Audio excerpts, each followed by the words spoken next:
Hindia Belanda guna mengamankan daerah itu dari serangan Inggris. Seperti yang telah kita ketahui bersama bahwa Inggris merupakan musuh besar Perancis. Belanda yang telah jatuh ke tangan Perancis secara tidak langsung menyebabkan negeri itu menjadi musuh Inggris. Louis Napoleon ini butuh figur untuk mengamankan Pulau Jawa yang merupakan sentra kekuasaan Belanda di kawasan Samudra Hindia dan Asia Tenggara. Daendels adalah seorang pemuja prinsip-prinsip pemerintahan yang revolusioner. Dia membawa suatu gagasan pembaruan dengan berusaha untuk memberantas ketidakefisienan, penyelewengan, dan korupsi yang terjadi terutama di Pulau Jawa yang menjadi pulau sentral kekuasaan Belanda. Pada tanggal 1 Januari 1908, Daendels tiba di pelabuhan kecil dekat Merak. Setelah sampai di Batavia, dia kemudian memutuskan untuk meninggalkan kota yang menurutnya tidak sehat itu dan berpindah ke Buitenzorg atau Bogor.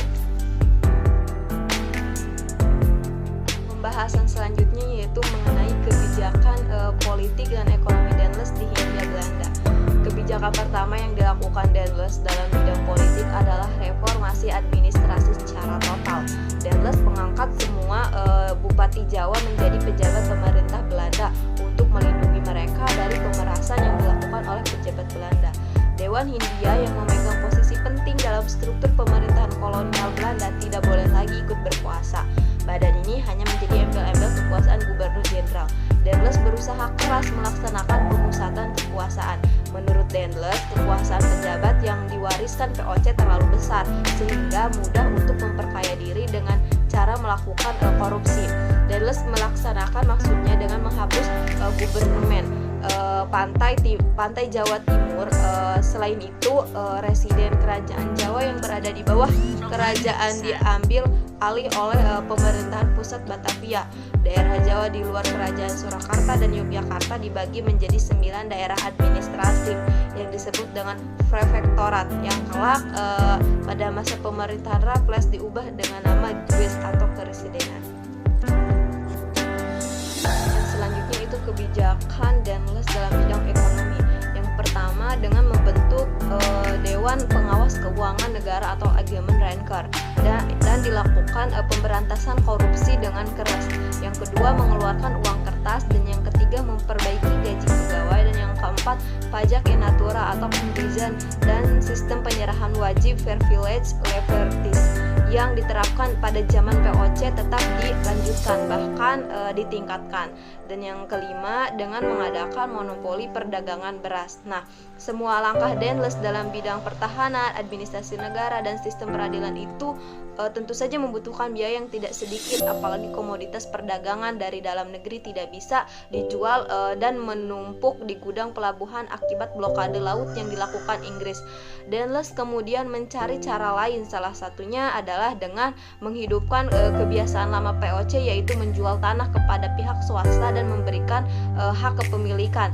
Daendels sebenarnya banyak menjual tanah luas di wilayah barat dan timur Batavia, akan tetapi transaksi terbesarnya adalah penjualan seluruh wilayah yang kini bernama Kabupaten Probolinggo di Jawa Timur kepada orang Cina, Hantiko, sebesar 3,5 juta gulden.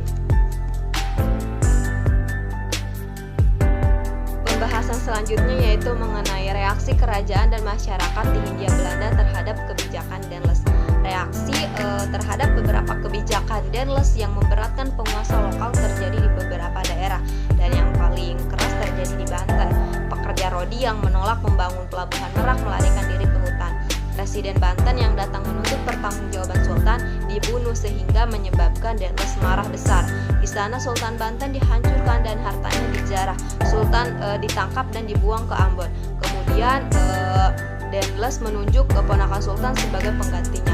Hal yang sama juga terjadi di Yogyakarta ketika Sultan Hamengkubuwono menolak diangkatnya Danurejo II sebagai patih.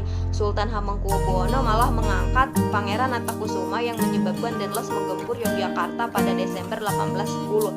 Sultan Hamengkubuwono II digantikan oleh putranya yaitu Hamengkubuwono III, dan Belanda mendapat ganti rugi biaya perang sebanyak 500.000 gulden. Pengaruh kebijakan yang diterapkan oleh Daendels dalam bidang politik ini sangat berbekas. terutama mengenai kebijakan penghapusan upacara kehormatan raja-raja di Jawa yang menimbulkan kebencian mendalam. Nah, baik dari kalangan penguasa daerah, rakyat maupun orang-orang Belanda sendiri. Keputusan Daendels yang menghapus penghapusan penghormatan kepada raja-raja di Jawa dianggap telah merendahkan martabat. Nah, Daendels ini seperti meruntuhkan teori kekuasaan masyarakat Jawa yang menitik beratkan pada simbolisme raja sebagai sentral kekuasaan. Kebencian rakyat terhadap Daendels disebabkan disebabkan dengan menimbulkannya kerugian materi serta korban jiwa.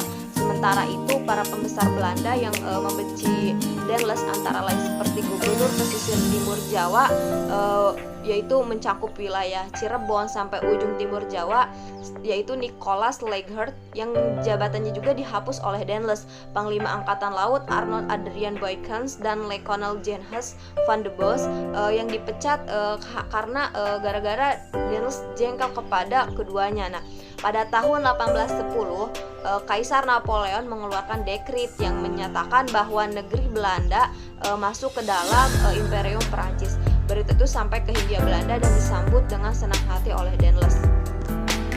Meskipun demikian, akibat tindakan yang terlalu otoriter, maka Napoleon memutuskan untuk memanggil pulang Daendels pada tahun 1811 dan menggantikannya dengan orang yang lebih moderat, yaitu Jean William Janssens. Daendels meninggalkan Jawa ketika sistem pertahanannya yang dirintisnya belum kuat, sehingga pada tanggal 18 September 1811 Janssens menyerah akibat serangan dari Inggris. Peta kekuasaan pun akhirnya berpindah dari tangan Belanda ke Inggris, sehingga dengan demikian Hindia Belanda praktis menjadi milik Inggris. Pada saat pemerintahan Inggris inilah muncul suatu periode baru dalam sejarah Hindia Belanda, yaitu periode liberal.